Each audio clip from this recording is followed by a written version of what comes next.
an bɛ foli an lajɛbagaw ana minnu bɛɛ lajɛlen sɔgɔlen bɛ an ka kunnafoni siraw la nin waatiw na Kayatu Tarawele ka bɔ VOA soba kɔnɔna la Washington DC studio 23 kɔnɔna la kunnafoni kumabaw filɛ nin ye bi alamisa la.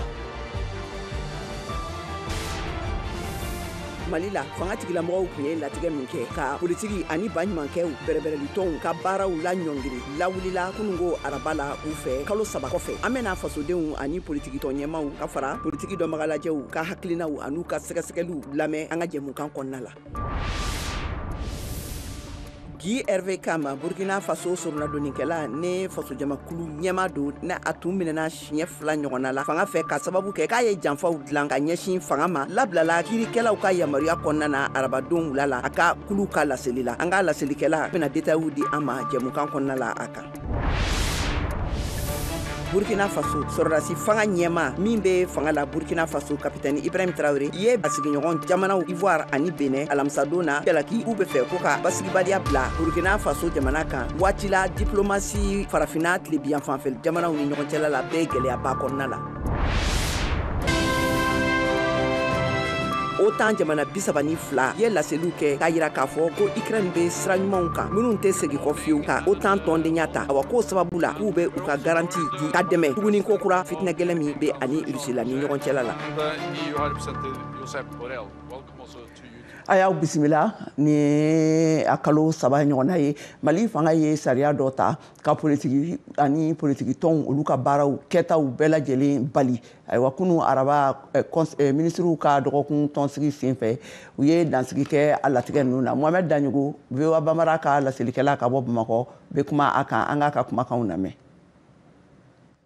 Kunu araba juillet kalo tile 10 Mali ministriw ka dɔgɔkun lajɛlen bɛ n'an ko ale ma ko conseil des ministres o sigira baaraw kuncɛtɔ u y'a yira k'a fɔ ko sɛbɛnfura tun taara avril kalo tile 10 tɛmɛnen ka parti politikiw k'olu ka baaraw ka a sonsori ani kɛnyɛrɛye kulu minnu n'olu bɛ baara min kɛ n'ani politiki baara k'o bɔlen don k'o bɛɛ lajɛlen k'o sonsori ko o sɛbɛn kɔni ko o bɔra a ma sɛbɛn kura min taara o bɛ yamaruya di parti politikiw ma ani ni kɛnyɛrɛye kulu ninnu u ka baaraw u ka a daminɛ ko kura ye o la sa a ɲɛfɔra k'a fɔ ko kun min y'a to ni sɛbɛnfura in tun taara avril kalo tɛmɛnen ko o kun tun tɛ dɔwɛrɛ ye k'o de ye k'a fɔ ko lajɛrɛ belebele min ni a tun kan ka sigi sen kan n'an ko ale ma ko dialogue intermalien n'o tun ye maliyɛnw ka kumaɲɔgɔnya ye ko o la sa o tun ka se ka kɛ ka sɔrɔ ɲagamima don a la wa a ka se ka kɛ jamana fantan a nani bɛɛ lajɛlen na o ni a ɲɔgɔnnaw de y'a to i ka dɔn avril kalo tɛmɛnen ni sɛbɛnfura in kɔni ale taara. Ka kɛɲɛ ne nin taabolo kelen ye Mariam Kuyate VOA Bambara ka laselikɛla ka bɔ Bamakɔ ale fana ye politikitɔn ɲɛmɔgɔ dɔw ka hakilinaw ta a kan an ka kumakanw lamɛn. Amadou Ndiaye parti yɛlɛma tɔnden don n'u ye hakilina sɔrɔ k'o wuli kunu an b'u fo o la o kɔfɛ fana an tɔɲɔgɔn politikima minnu bɛ yen n'u fana minɛna nin ko in kadiri la an b'a ɲini jamana ɲɛmaaw fɛ u ka fɛɛrɛ tigɛ walasa olu fana ka se k'u ka so lasɔrɔ parce que n'i y'u minɛ ko ye u minɛna parce que activité parti politique kun suspendé don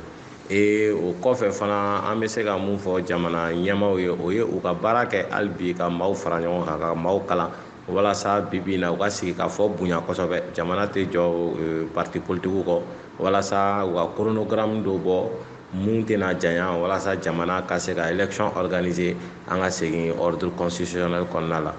Ne ye Nabi Ibrahim Togola ye politikitɔ min bɛ n'a bɛ wele ko Morena Mouvement pour le redressement national n o président ye an ye appel du 20 février pour le Mali an ye o tɔnden ye awa an ye synergie d'action pour le Mali tɔnden ye u ye latigɛ in ta sanga min na anw ma deli ka baara kɛ ni a ye tile kelen sabu anw fɛ latigɛ in kun ma ta sariya kɔnɔ awa n'u y'a wuli fɛnɛ u y'a wuli u yɛrɛ ye awa o tɛ anw ka sira ye sabula anw ma deli ka kala turu a kan anw fɛ a ma fɛn ɲɛ an ye wa a tɛna fɛn tiɲɛ an ye fɛnɛ. Ne tɔgɔ ko Kumba Yarisi n ye M5 RFP mɔgɔ de ye comité stratégique la donc ni mesure in wulili a diyara bɛɛ ye parce que maaw tun tɛ se ka ɲɔgɔn ɲɛ bilen mɔgɔw tun tɛ se k'u hakilinata di or n'an ko k'an bɛ démocratie koɲɛw bɛɛ labatu o fana b'a la fo maaw ka ɲɔgɔn ɲɛ de ka hakili falen falenw kɛ k'aw ka hakilinata fɔ jamana taabolow kan. Donc anw kɔni bolo nin ye ko ɲuman de ye. Ne Nanko Amadou Marikoye et je suis le chargé aux élections bureau politique SADI. N'a wulila o kɔni o diyara n ye ka sababu kɛ a bɛna ni basigi jamana kɔnɔna la, a bɛna ni kelenya fana ye jamana kɔnɔna la, ni parti politique tɛ bi politique a tɛ jamana o jamana la taɲɛ tɛ ye. Donc ni gouvernement ye fɛɛrɛ kɛ ka ni sanction na wuli an bɛ se k'a fɔ tare. Ne wasaden Abubakar Sidiki Fɔnba ye n'o bɔra ye tɔn min fɛnɛ ko k'an ka Mali kura sigi sen kan ni tɔnba don ni parti ni association caman b'a kɔnɔ o ɲɛmɔgɔ fɔlɔfɔlɔ ye ne ye a kuma lasela in ye ni gɛrɛntɛ wulili ka bɔ bɛrɛbɛrɛli tɔn ninnu kan o kɔrɔ tɛ ko an donna campagne électorale la min ye yɛrɛ kofɔw ye walasa ka fanga ɲini baaraw kɛ ayi a kɔrɔ tɛ fɛnɛ k'an ka kumaw fɔ kuma min bɛ taa jamana juguya la ka taa gɛrɛntɛ se jamana ma ni fɛnɛ tɛ wagati k'a kɛ n'a fɔ ko fanga n'a fanga sinamatɔnw de bɛ ɲɔgɔn na jamana in kɔnɔ fo ka faamuya fɛn min bɛ yen o ye jamana dɔ de b'an bolo an bɛ gɛlɛya dɔ de kɔnɔ an ka jɛ ka an bɔ a kɔnɔna na. Nin fana tɛmɛlen kɔfɛ sisan Mohamed Daɲogo ale fana tilala tuguni ka ɲɛsin politikikulu tɔnden dɔw ani fasojamakulu mɔgɔ dɔw ma ka u ka hakilinaw ta ka da politikikulu ka baara ɲɔngiriliw lawuliliw kan an ka u lamɛn. Ɲamariya dilen camancɛ fanga ɲamaw fɛ ko parti politikiw olu kɔni u bɛ se k'u ka baaraw u daminɛ kura ye a diyara maliden caman ye i n'a fɔ Ɲajala Keyita an ka lamɛn. Bolo fɛn ɲumanba de don parce que a bɛ partiw permettre ka don jamana gestion na ɲaɲini man ɲi bon a b'a to bɛnbaliya bɛ na parti politikiw ni pouvoir cɛ n'i y'a lajɛ bi k'a fɔ ko sɔrɔsiw de bɛ pouvoir la donc a ka ɲi k'a fɔ ko parti politikiw ni sɔrɔsiw ka baara kɛ ɲɔgɔn fɛ. Nin bɛ kɛ wagati min na politikimɔgɔ ma 11 olu bɛ kaso la Mamadu Togola fɛ ni waleya mun kelen filɛ nin ye a na kɛ sababu ye ni maa ninnu olu ka se ka bila an ka Mamadu Togola lamɛn. Politicien dɔw bɛ kaso la bon du fait que suspension yɛrɛ wulila o bɛ se ka fiɲɛ bɔda don olu ma justice fan fɛ sabula justice bɛna fɔ mais finalement u condamné kun ye mun ye bilen puisque suspension a wulila hali n'i y'a sɔrɔ u minɛra yanni suspension cɛ mais suspension wulilen u bɛ se ka bila donc a bɛ fiɲɛ bɔda d'u ma donc o bɛ se ka kɛ donc a yɛrɛ bɛ se ka procédure tɔ accélérer justice fan fɛ. Dawuda Sangare n'ale ye kunnafonidila ye n'ale bɛ kunnafoni gafe min tɔgɔ ko l'indépendant n'ale bɛ baara kɛ yen ale kɔni y'a jira k'a fɔ n'i y'a ye nin wagati in na nin ko kɔni kɛra dɔwɛrɛ tɛ don n'a nataw la kalafiliw olu na dɔgɔda cɛmancɛ fanga ɲamaw olu fɛ Dawuda Sangare. A wule min filɛ an bɛ se k'a fɔ sisan est-ce que gouvernement tɛ na u ka date dɔw ta calendrier dɔ ta an bɛ se ka taa kalafili la cogo min na parce que kalafili ko a kuma fɔra i dun tɛ se ka taa kalafili la ni classe politique t'a la i tɛ se ka taa kalafili la ni acteur politique t'a la donc an ka tɛ taa kalafili la cogo di ni nin wula ka bɔ yen an bɛ se ka taa kalafili la. Fatumata Lelenta n'ale bɛ sifin jɛkulu dɔ la n'olu ka baara ɲɛsin n'o kunnafoni di ma ale kɔni nisɔndiyalen don ka da kan ni waleya min kelen filɛ nin a na kɛ sababu ye ka na ni basigi jamana kɔnɔ an ka lamɛn. Bon a kɔni diyara n ye a bɛnna ma parce que an min ye fasoden ye politique ka ɲi ko bɛɛ la donc ne kɔni hakilina na a wulila a bɛna se ka ko lata ɲɛ tuguni donc ala ka fara an kan ala ka Mali dɛmɛ inshallah. Musa Mara n'ale premier ministre kɔrɔ ye ni parti yɛlɛma o ɲamaba don ale kɔni ye sɛbɛnni kɛ bɔlɔlɔsiraw sanfɛ ka cɛmancɛ fanga maaw kɔni ka u fo ka da ni waleya min kelen kan ka tila ka ɲini u fɛ ko politikimɔgɔ minnu n'olu bɛ kaso la ka da ni sɛbɛnfura min tun bɛ senna kan ko ka olu k'u labila. Mohamed Daɲogo VOA Bambara tɔgɔ la ka bɔ Bamako. Ayiwa halisa ka to ni juru kelen kan kunu araba la ministriw ka dɔgɔkun tɔnsigi sen fɛ u ye dansigi kɛ latigɛw bilalen na sen kan ka politiki baaraw bɛɛ lajɛlen kun ɲɔngiri Mali la ayiwa a ye ɲa kalo 3 tun ye ayiwa u fɛ o sira fɛ an ye wele bila Alexis Kalambi ma ale ye kunnafoni sɛnsɛnla ye ka bɔ Bamakɔ a bɛ an bolo directement na Alexis an ka foli b'i ye Alexis ni yɛrɛ b'aw fo ok aw tɛmɛn'a ye an ka foli b'i ye ayiwa sisan e ye politiki sɛgɛsɛgɛli kɛbaga gɛlɛn ye e ye hakilina jumɛnw sɔrɔ nin taabolo ninnu kan ayiwa a bɛ na ni fiɲɛbɔda caman ye jamana kɔnɔ ka tugu n'i ye gouvernement yɛrɛ ka communiqué lamɛn u ko ko u kun y'a kɛ de walasa jɛ ka fɔ min kun daminɛna ko o ka se ka kɛ k'a sɔrɔ mankan ma bɔ a la o tɛmɛnen kɔfɛ y'a dɔn kɔni an ka sariya sunba min taara o ye parti politikiw ladɔn donc a ka gɛlɛn k'a fɔ ko u ka baara ka dabila ko u ka ci nka ni a fɔra k'a kun kɛra kun min kama ko kun banna k'u segiri ɲɔgɔn na ne hakili la a bɛna ni nɔgɔya caman a bɛ jisuma kɛ furuku caman ka minnu kun bala ka sira sɔrɔ jamana kɔnɔ sisan. Awa Mali politiki tɔnkulu olu ye latigɛ nin kunbɛn cogoya jumɛnw na? A diyara u bɛɛ ye ka tugu an bɛ don min na ko bi n'i ko politiki tɔnw ka ci ayiwa u na ci ɲɛkɔrɔ nka o tɛna dabila ka tugu jamana tɛ taa kɔ wa dɔw yɛrɛ ka baara don fɛn min do dun i ka u to ɲɛkɔrɔ k'u lakodɔn o ka fisa i k'u bila ka taa jigi la n'o tɛ i y'a kɛ cogo cogo tɛ se k'u ka baara dabila u kɔni a diyara ani fɛn fɛn tuma na u kɔni y'a ye k'a ka ɲi nka u ka hamina yɛrɛ ani u ka fɛ kɔni ye ko mɔgɔ minnu k'u minɛna ka tugu ko a fɔra ko sariya sɔsɔ ko a na se ka kɛ sababu ye olu fana ka kɛnɛmana ye. Ayiwa kɔsegina yɔrɔ mɔgɔ bɛ se k'a fɔ ko a ye taabolo ninnu ɲɔngirili sira ninnu a ye kɔlɔlɔ bila politiki taabolow kan jamana kɔnɔna la wa? A ye kabini farancɛla fanga in nana ni a kɛra dadigi ye mɔgɔ la a kɛra parti tɔnw ye ka tugu fɛn o fɛn fɔra ko ye gɛlɛya dugu in kɔnɔ a bɛɛ fɔra ko politiki tɔnw don.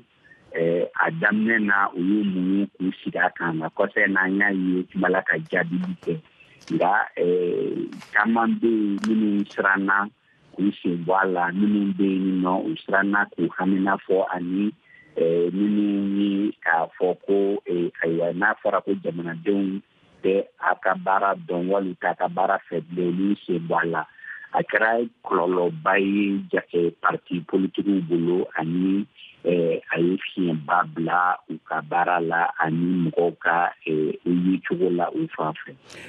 Yala mun bɛ se ka kɛ yaasa ka se ka nin taabolo fasuguya ninnu bali tagali ɲɛfɛ? A bi politiki tɔnw yɛrɛ de bolo u kɔni kan ka miiri k'a fɔ ayiwa ni a fɔra ko an sigira tuguni an nɔ na u kan ka mun de kɛ walasa an kana ni ɲɔgɔnna ye dɔn bilen ani u ka dɔn k'a fɔ ko jamanadenw ɲɛ yɛlɛla u y'a faamuya a kɛra cɛɲɔ a ma kɛ cɛɲɔ en tout cas gɛlɛya fɛn o fɛn b'an kan ni mɔgɔw ɲininka bɛɛ ko olu de nɔ don ayiwa u kan ka u ka hamina kan ka kɛ désormais u bɛ se ka mun kɛ jamanadenw ka daw la u ka sɔn u ye ani u ka baara ka kɛ ka taa jamanadenw jini sira fɛ a kana fɔ ko ni gɛlɛya fɛn o fɛn bɛ yen olu de don ni fɛn o fɛn ma ɲɛ olu de nana n'o ye ni maa min ni maa min cɛ tiɲɛna olu de don u ka baara kan ka kɛ i n'a fɔ politiki yɛrɛ a fɔ cogoya min na ka jama lakala ka mɔgɔw ɲɛ yɛlɛ ani bɛɛ hamina ka kɛ sira kelen. Awa an bɛ foli kɛ i ye Alexis ka an ka jaabi ninnu labiliw la k'a fɔ an lamɛnbagaw n'a lajɛbagaw bɛɛ lajɛlen nin tun ye Alexis Kalanbiri kumakanw ye Malikura jɛmukan kɛnɛ kan. Sisan an sera an ka jɛmukan taku filanan kuncɛyɔrɔ la an bɛ laɲini kɛ aw fɛ a ka to nɛgɛ kan an b'an tulo kɛrɛmu bɔ an bɛ segin ka na sisan ka kunnafoni tɔw di aw ma.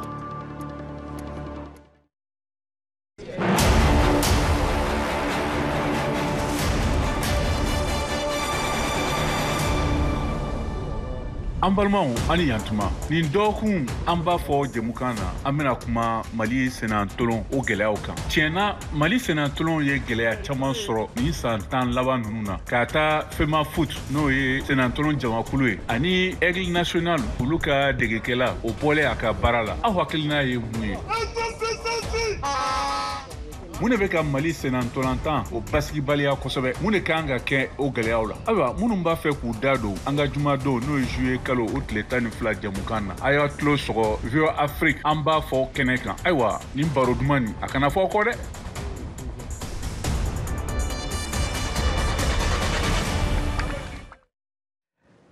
Kapitɛni Ibrahim Traoré sɔrɔdasi fangatigi ye jalakili gɛlɛnw bila ka a sigiɲɔgɔn jamanaw fila Benin ani Côte d'Ivoire kan ayiwa k'u bɛ ka basigibaliya labɛn na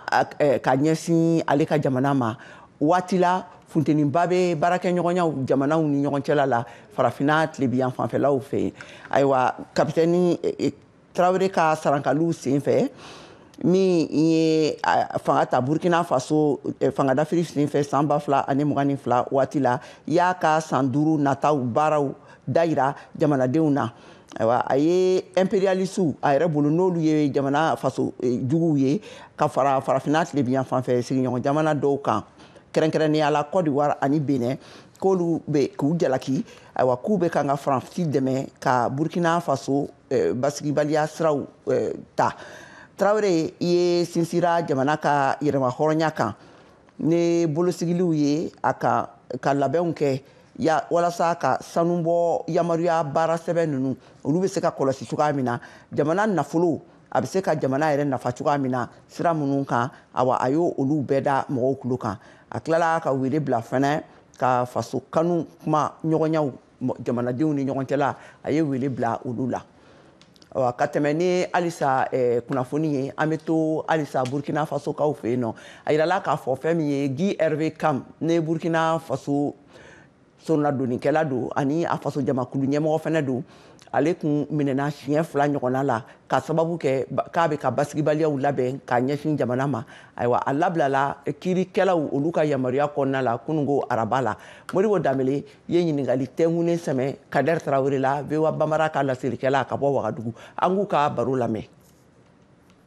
Guy Hervé Kam ale ye lafasalikɛla ye Burkina Faso kabini san damadamani a ye a ka cɛkɛda yɛlɛ ni ale tɔgɔ ko cabinet Maître Kam et associé ayiwa o kɔfɛ Guy Hervé Kam ale fana ye politiki jɛnkulu dɔ ɲɛmaa ye ni ale ye mouvement changé servir et non se servir ayiwa a baara kɛ ni o ko fila ninnu de ye tuma dɔ ayiwa an b'a ta komi n'a fɔ lafasalikɛla tuma dɔ fana ale ye politiki ɲɛmaa dɔ ye min ka jɛnkulu ye mouvement changé. Kare an y'a mɛn k'a fɔ ko Maître Guy Hervé Kam ko a kɔni a kana bila la ni o ye ko a bila la e bɛ mun kalama a koɲa la? I n'a fɔ aw y'a fɔ cogo min na Guy Hervé Kam kɔni finitigiw o ye ale labila kunun wulada fɛ ayiwa kabi tile 2 kɔni anw tun bɛ yɔrɔ min bɛ wele ko justice militaire finitigiw ka kiiritigɛso la yaasa olu tun ye sɛbɛn dɔ bɔ k'a fɔ ko Guy Hervé Kam o bɛna se ka ale labila yanni a ka kiiri ka se ka tigɛ ayiwa anw ye o dɛnbɛn nin yɔrɔ n'an ka labilali ko mana se ka kɛ nka kunun wulada fɛ ka anw to an ka cikɛdaw la welekan sera anw ma k'a fɔ ko Guy Hervé Kam kɔni ko finitigiw ye ale labila ka taa a bila a ka so kɔnɔ k'a yira ko nin waati in na kɔni a bɛna bɔ kaso la nka a bɛna to finitigiw ka kɔrɔsili la yaasa ni don min na o mako lɔra ale la k'a tun ka taa ɲininkali kɛ ka taa jalaki min lara ale kan a ka se ka taa o jalaki ninnu jaabi di ayiwa Guy Hervé Kam kɔni finitigiw taara ni ale ye ka taa ale bila a ka so a m'a sɔrɔ a ka lafasalikɛlaw minnu ye a ka avocaw ye o tun bɛ ale makɔnɔna justice militaire la nka bɛnbɛnbɛn m'a sɔrɔ justice militaire ani Guy Hervé Kam ka lafasalikɛlaw cɛ olu yɛrɛ tun sɔgɔra o m'a lɔn ko Guy Hervé Kam bɛna labila nka ko wulada fɛ olu nana mɛn ko finitigiw kɔni u taara Guy Hervé Kam bila a ka so kɔnɔ wagaden la. An b'a dɔn a minɛna siɲɛ fɔlɔ la ani filanan na e b'a kalama wa mun de la wulikajɔ kɛra a nɔfɛ? Ayiwa jalaki min ma bɔ a nɔ na o ye o jalaki kelen min ye ko Guy Hervé Kam kɔni ko ale da bɛ yuruguyurugu ko dɔ la minnu ka kuntilenna ye ka se ka furancɛ fanga dafiri an bɛ wele ko déstabilisation du régime en place o n'o ye furancɛ fanga ye ayiwa Guy Hervé Kam ka lafasalikɛlaw ko o ko ninnu bɛɛ kɔni o ye wuya de ye jalaki wɛrɛ ma fara a kan nka maaw y'a fɔ finitigiw y'a fɔ minnu bɛ sɛgɛsɛgɛli kɛra Guy Hervé Kam ka ko kan olu ko o ye Guy Hervé Kam ka telefɔni ani a ka ordinateur minɛ ka sɛgɛsɛgɛli kɛ olu kɔnɔ ko olu ye nɔ ye min b'a jira ko Guy Hervé Kam kɔni ale da tun bɛ ni mɔgɔ dɔw ye yaasa ka se ka dafirili kɛ furancɛ fanga ka taabolo kan. A ka nin koɲa in na est-ce que an b'a kalama k'a fɔ ni Guy Hervé Kam a baarakɛɲɔgɔn dɔw walima a dɔnbaga dɔw fana minɛna a ka nin minɛni sen fɛ wa ni minnu fana sera ka bila wa walima a kelen dɔrɔn de tun don? I k'a dɔn k'a fɔ ko an bɛ waati min na i n'a fɔ sisan jalaki kɔni o lamin'o Guy Hervé Kam kelen de kan finitigiw minnu ye sɛgɛsɛgɛlikɛlaw ye ka bɔ justice militaire la olu m'a fɔ anw ɲɛna n'a sɔrɔla maa wɛrɛ nɔ bɛ ni yuruguyurugu ko ninnu na min ye fanga dafiri ye min bɔra Guy Hervé Kam fan fɛ an waati min na i n'a fɔ sisan DRV Cam kelen dɔrɔn de jalaki dilan n'o ale kan yanni kiiri ka se ka tigɛ fɔlɔ. Burkina Faso ye mun ye kibaruya dilaw ye ni o ye arajow ni télévision ye ka kunnafoni di cogoyaw la u ye degun sɔrɔ wa GRV Cam ka ani waleya tɔ minnu bɛ yen o kunnafoni di kan wa est-ce que u ye gɛlɛya sɔrɔ a kɔnɔna na? Gɛlɛya kɛrɛnkɛrɛnnenma sɔrɔ nka an bɛ taa fɔ min y'a gɛlɛya yɔrɔ ye ne yɛrɛ ye n sen fa fo sango 2 sango 3 ɲɔgɔn ka se kiritigiw ka kiiritigɛso la an min wele ko justice militaire palais militaire la ne yɛrɛ sera o yɔrɔ la sango damadamani a min y'a gɛlɛya yɔrɔ ye o tɛ sɔn an ka don ni an ka baarakɛminɛnw ye an bɛ olu bɛɛ to kɛnɛ ma nka o kɔfɛ fɛnɛ ɲininkali si tɛ se ka kɛ ka taa maa minnu bɛɛ ɲɛsinnen don nin kiiritigɛ nin fanfɛ ayiwa n'anw taara anw bɛ gɛn ka sigi gɛrɛfɛ an tɛ se ka foyi kɛ ni DRV Cam ka lafasalikɛlaw bɔra olu sera ka kuma min fɔ an ye an bɛ o de minɛ nka min ye tigitigiw ka kiiritigɛ ɲɛmaaw ye olu kɔni olu tɛ kuma anw da o dɔw de y'a gɛlɛma yɔrɔ ye n'o tɛ gɛlɛma kɛrɛnkɛrɛnnenma sɔrɔ DRV Cam ka ko la nka an bɛ se ka min fɔ fɛnɛ kunnafonidilaw kɔni olu wulila ka jɔ i n'a fɔ maa kelen. Mun ye Burkina Faso ka kiiriso ye a bilalen u bɔra ka laseli kɛ wa est-ce que u ye fɛn fɔ? Ayiwa laseli foyi ma kɛ fɔlɔ nka anw ye min mɛn ayiwa an ka sɛgɛsɛgɛli la o ye ko DRV Cam ka ɲi ta ko minnu matarafa a ka bɔlen in na ayiwa min ye procureur militaire ale kɔni ma o walawala anw ye nka o ko ninnu bɛɛ walawala DRV Cam ka lafasalikɛlaw ani DRV Cam yɛrɛ ye o ko nin tɛ dɔwɛrɛ ye ko DRV Cam don bɛɛ sɔgɔma ani wula fɛ ale kan ka se finitigiw ka kiiritigɛso la an min wele ko justice militaire yaasa ka se ka taa a tigɛnɔn bila sɛbɛn dɔ kan min b'a jira ko ale kɔni a bɛ Burkina Faso kɔnɔ ani a bɔlen n'o kaso kɔnɔ ka bila cogo min na n'an ko liberté provisoire kɔni a bɛ o ko ninnu matarafara o kɔfɛ fɛnɛ o yera ko DRV Cam ka mobili boli sɛbɛn an min wele ko permis de conduire ani a ka dugutaga sɛbɛn min ye passeport ye olu kɔni o bɛɛ nɔminɛlen don finitigiw bolo o kɔfɛ fɛnɛ a yera ko DRV Cam ka soda kɔni finitigiw le sigilen don o dara su ani tile o kɔfɛ fana ni DRV Cam ka ɲi ka se ka bɔ ka a sen fa ka taa yɔrɔ o yɔrɔ finitigiw de bɛ ale bilasirala yaasa ale kana se ka boli ka bɔ Burkina Faso kɔnɔ min bɛ se ka to ale ka kiiri kana se ka tigɛ n'an nana bila ɲama min kan. Kare Tarawele an ka foli b'i ye ka bɔ Burkina Faso. OTAN jamana tɔnden 32 ye a jira foroba la k'a fɔ ko Ukraine bɛ sira min kan n'o tɛna se ka lasigi tuguni n'o ye ka kɛ OTAN tɔnden ye ko o sababu la k'u bɛ lakanaliw garanti ta a ye sabatiliw ta a ye fitinɛ min bɛ ani Rusila cɛla ni ɲɔgɔn cɛla la Mariam Tarawele bɛ détails di an ma an k'a lamɛn.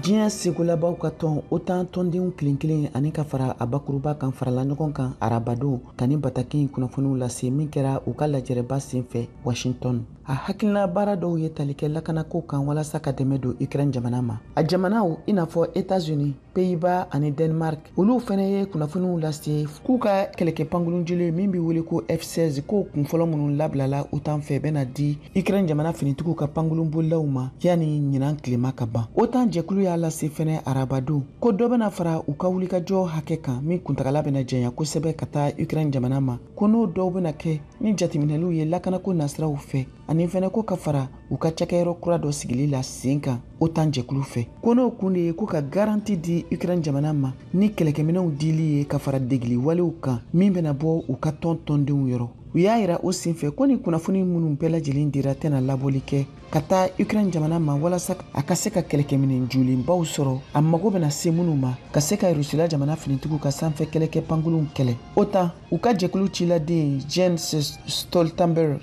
fɛnɛ ye a da kan ko Ukraine jamana sen tɛna don u ka kulu tɔndenya la yɔrɔnin kelen nka a kɔni sinsinna kan k'a fɔ ko k'a koɲɛ tɛna se ka sigi sen ka kɛlɛ bannen kɔfɛ ko min kun dɔ bɛna kɛ de walasa Rusila jamana kana se ka wuli tuguni ka bin Ukraine jamana kan. Jamanatigi Zelensky ale ka fanfɛ kɔni ni sénateur Shekin de ye ɲɔgɔn ye ka kuma dugu sira fɛ min kɛra l'heure kelen bɔɲɔngo ɲɔgɔn kɔnɔ arabadon a kɔni ye dɔ fara a ka dɛmɛ ɲinini ka ni kɛlɛkɛminɛ jolenw dili ye i n'a fɔ sénateur Chris Coons Didel ale y'a kunnafoniw lase cogo min na ko Ukraine jamanatigi Volodymyr Zelensky u ka ni lajɛrɛ senfɛ ni républicainw ka wasadi ɲɛmɔgɔ chambre kɔnɔ fɛnɛ ye ɲɔgɔn ye ka kuma a ka jamana lahalayaw kan.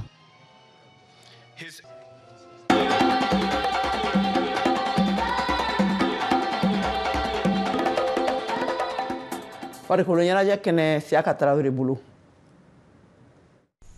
Jeux olympiques Paris bafle ni ngone nani ɲɔgɔn dan kɛnɛ kan Mali forobatɔn sɛdantɔlɔntana cɛmaniw minnu si ma tɛmɛ san 23 kan olu bɛ ye Mali degeli karamɔgɔ Aluba Dara Jalo Konti ka baaraw b'a yira ko Mali bɛ se demi-finale la. Kadiatu Bagayoko farikolo ɲɛnajɛ kunnafonidila don ale ka fɔ la. Ni ne kɔni ye nka mayo ta k'a d'i ma n'i tɛ se a fɔ n tɛ se mais n'i bɛ se k'a dɔn k'i bɛ taa kɛ fɛn wɛrɛ terrain kɔnɔ n b'i labɔ n'i donna fasoko la i b'i ni di terrain kɔnɔna la armée b'a ni dila kɛlɛyɔrɔ la cogo min i b'i ni di terrain kɔnɔ ten i ka baara y'o de donc a ko a y'o mentalité de inculquer a ka équipe la wa mɔgɔ kura minnu fana nana an y'u yɛrɛ ye baara la kabala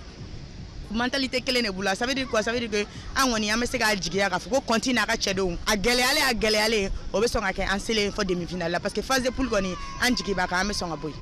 Kadiatu Bagayoko y'a yira ko Mali ye badenya ɲɔgɔndan minnu tan ka kɔn Jeux olympiques ɲɛ o ye belebele ye an ka lamɛn. N fana bɛ kuma na logique dɔ de parce que équipe in n bɛ se k'a fɔ j'ai fait partie de rares personnes an ye gɛrɛsɛgɛ sɔrɔ k'u suit depuis éliminatoire in daminɛ fo ka se bi ma n'i ye Paraguay ta k'a lajɛ an y'a ye match amical la tout dernièrement ani Ouzbékistan jera a bɔra k'a fɔ Ouzbékistan jeu ani Paraguay jeu ani Japon jeu olu adversaire saba ka sɔrɔ parce que Coupe d'Asie finale yɛrɛ la Japon ale ni Ouzbékistan de jeu la Japon y'u ci 1 ani kanangolo tiro u ye penalty sɔrɔ match laban na mais Ouzbékistan y'o jɛ kade fana match la Indonésie kaw fɛ an ye Ouzbékistan dolantanaw ye parce que u ka cadeau caman an bɛ se k'a fɔ ten olu y'olu de layɛlɛ ka u ka U23 la pour que u ka se ka taa Jeux olympiques la donc Konti a y'u ye dolantan na a b'a dɔn ka faire se min an'u filɛ ka match amical kɛ ani Ouzbékistan ye match amical kɛ a b'a dɔn Paraguay baara bɛ se ka kɛ ni mun ye Japon an'olu fana ye match amical kɛ an taara olu ci f'u ka so donc a bɛ se k'a fɔ au moins o première partie deuxième partie an b'o réservé Israël a y'a fɔ ko Israëliens u ka ca Europe kɛrɛnkɛrɛnnen na Salzbourg yɛrɛ la ni Nene Dorgeles yɛrɛ bɛ yen.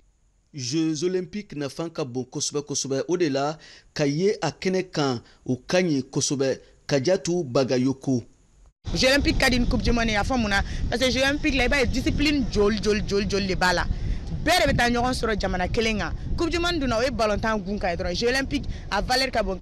Mali ka kulu la Mali, Paraguay, Japon ani Israël Jeux olympiques yɛrɛ bɛ daminɛ ni juillet kalo tile 6 nata VOA Bamara tɔgɔ la Bamako Siaka Traoré kala seli don.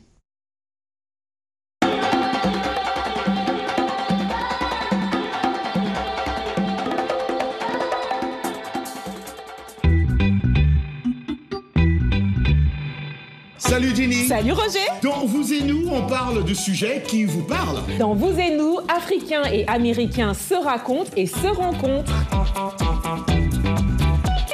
Les dernières tendances mode, mais aussi les gadgets indispensables. Les avancées technologiques, l'entrepreneuriat de jeunes, un pont entre l'Afrique et le Nouveau Monde pour diffuser nos cultures. Et les bons petits plats. Yum yum, une bonne ambiance avec nos invités. L'émission explore les réussites, les ambitions et les aspirations africaines. Elle montre une Amérique loin des clichés à taille humaine. Vous et nous. C'est vous. C'est nous. C'est vous et nous.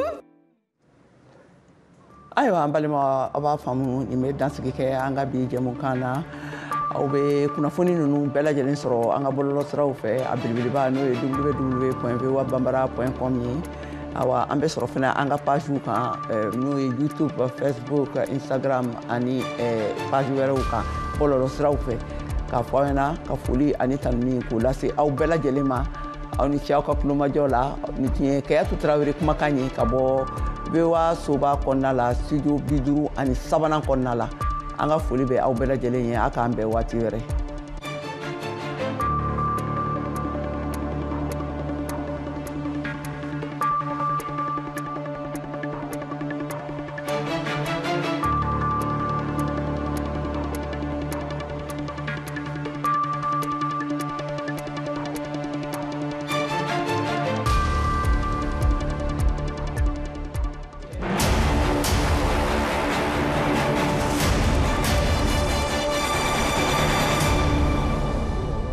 An balimaw ani yantuma nin dɔgɔkun an b'a fɔ jɛmukan na an bɛna kuma Mali senatolon o gɛlɛyaw kan tiɲɛna Mali senatolon ye gɛlɛya caman sɔrɔ nin san 10 laban ninnu na ka taa FEMA foot n'o ye senatolon jamakulu ye ani Aigle national olu ka degekɛla o bɔlen a ka baara la aw hakilina ye mun ye